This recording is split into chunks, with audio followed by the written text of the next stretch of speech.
Good evening. This is Matthew Ewing. Lesson 2 of Foundations. The Foundations is the first topic, the first overarching topic. The second subject, though, is Beginnings. The model that we've decided to follow for this unveiling of information is the body, mind, spirit concept, meaning that all of the relatable topics will be either topics that have to do with your body, your mind, or your spirit. That's going to be the template for everything that I will address here forward. The last time that we did this, I discussed foundations in the first topic of origins.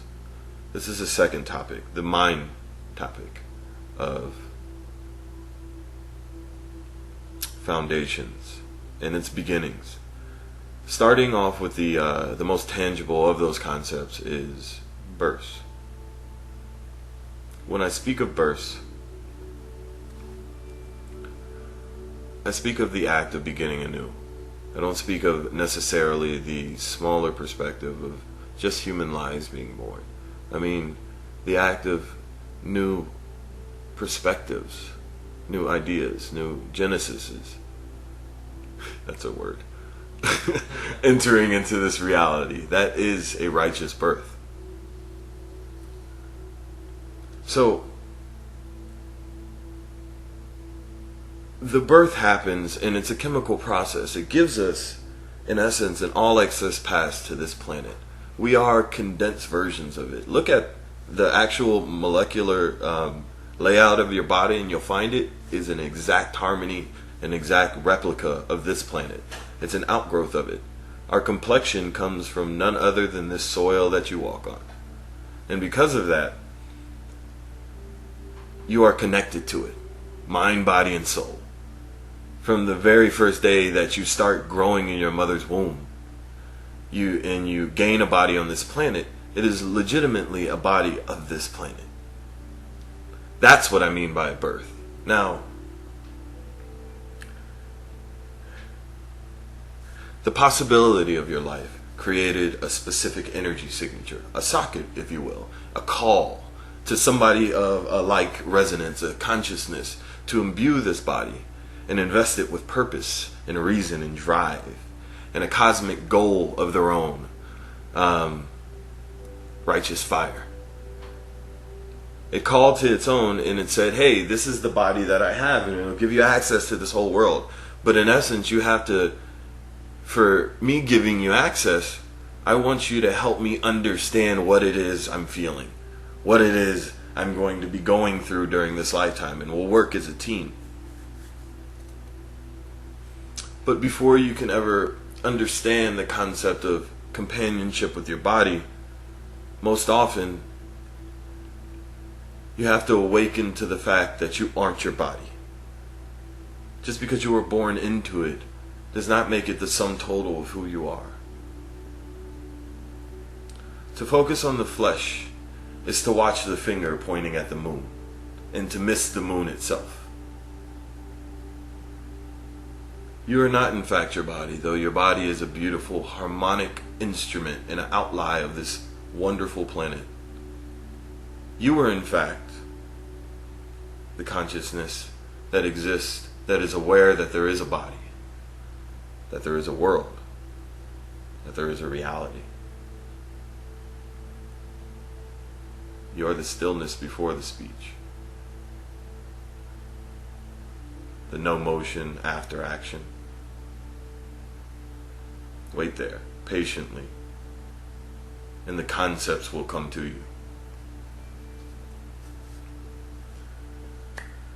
The body is often a gateway to its command center. Some people think of it as the brain, but it is not in fact the brain. The brain is an organ and a lightning storm. The mind, though, is the world that lightning storm creates. The mind is the reality more potent because it is the most intimate version of this reality that the individual gets to deal with. It's the one where there are no rules, no parameters, and it's a sacred space. It is your own. The last sacred space in this world of synthetic reality. I mean, everybody else is privy to all of the surface life. But it's a time that you spend in contented silence within yourself, within your mind, within your body, that things become clear. I speak now of awakening. This is the mind concept. I couldn't tell you how to get to awakening, because if I did, I'd be a slaver. I'd be saying that I did it, and I could show you how to do it, but I'm the only one who could show you. You have to follow my path. What I can do is show you my path, and hope that the steps I've taken help you to understand better where you're standing, and maybe encourage you to take your own steps. The concept of awakening is awakening to the reality that there is a you that exists within that body we spoke of. What I've been hinting at this whole time, that there is in fact a you that is deeper than the substance of this world, the material, the things. Most people have become awake to this concept already. But it's daunting how you apply it after that, because that's a spiritual concept. Righteously, I mean, it can't be dealt with pure reason, because reason is only one facility of the mind. To say that it's the best one is to miss the point of the facilities. They're all a way to measure the matter. But measuring the matter will never get the measure of you, because you're that which drives the matter. Awaken to this concept, then what you awaken to for the first time is true reality. The reality of the fact that you're the main driving force in this reality. You are, in fact, the epicenter, the focus point of it. It has to drive through you, because you're the one experiencing it.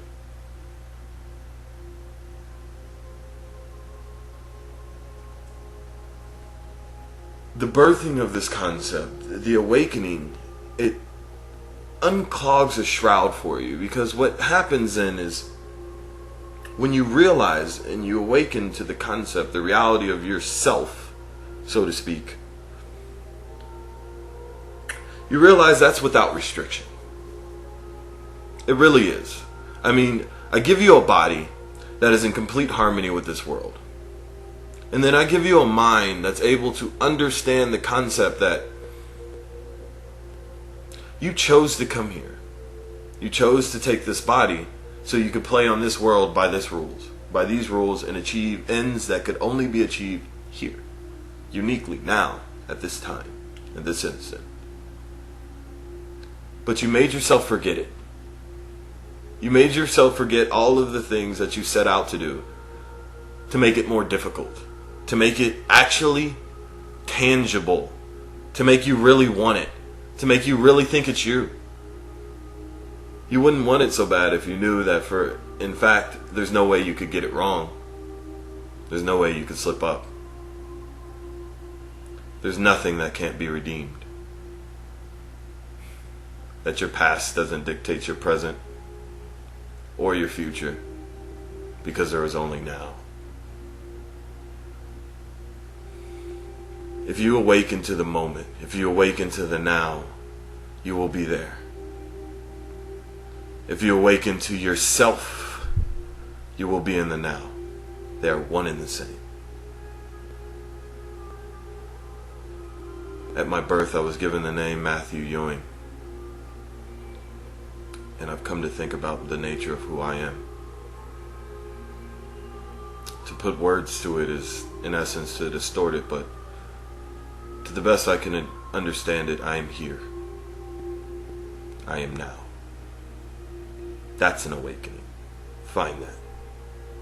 And you will find the key and the lock.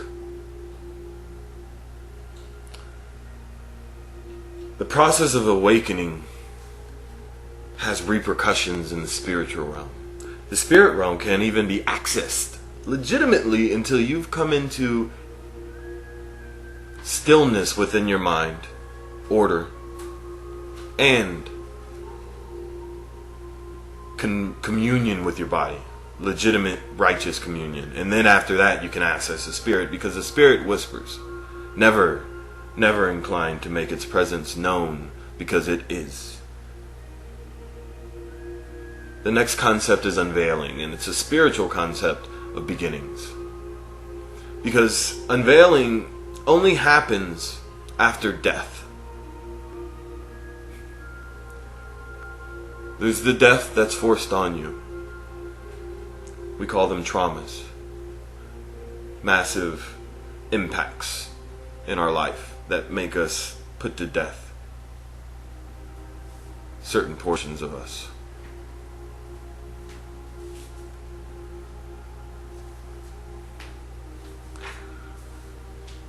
But those deaths aren't without gain. Because each time we die a little inside, we realize we're still standing. And there's our spirit to pick us up and to lift a veil of doubt from our eyes. Now we realize that, you know what, I didn't know if I could face that and go on, but I did, and I'm here. I'm here. Think of all the things that you face in your life that you were legitimately convinced you could not get past, but you have. That's why we call it past. Awakening of the mind allows for the unveiling of the spirit. First to you, and then when you're part of the subtle essence of this material world, the highest form that this material world has to offer, which is a spirit. When you're embraced and cloaked in that, when it wraps you like swaddling cloths and makes you know that everything is alright, that you are loved, and also that you are all powerful.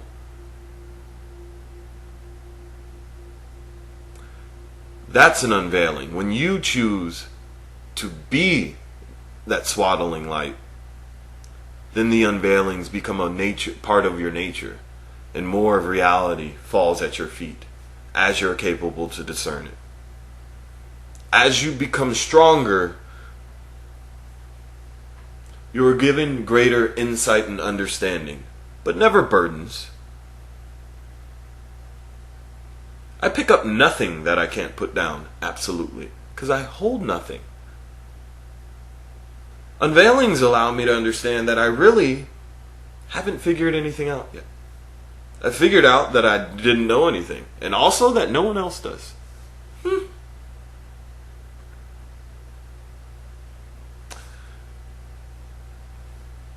Body, mind, spirit.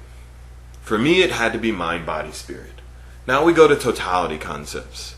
Totality concepts allow me to bring all of these threads and weave a tapestry, a unified whole.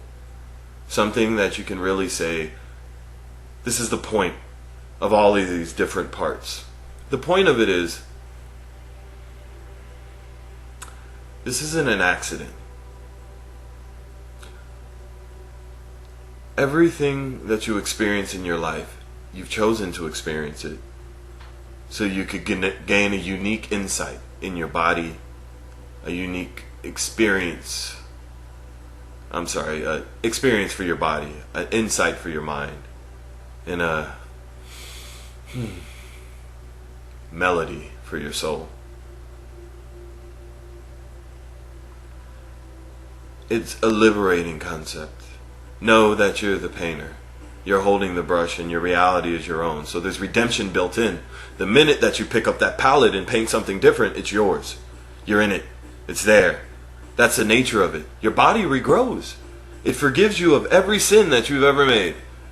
Stop eating terribly and exercise and you will lose weight. Not only that, you'll get to use your body. Fuck losing weight. Use your body. Love it. And it will love you back. Then your mind will become quiet and useful instead of the haunting tormentor. The one that rattles around in your brain and makes sure that you know every flaw that you have.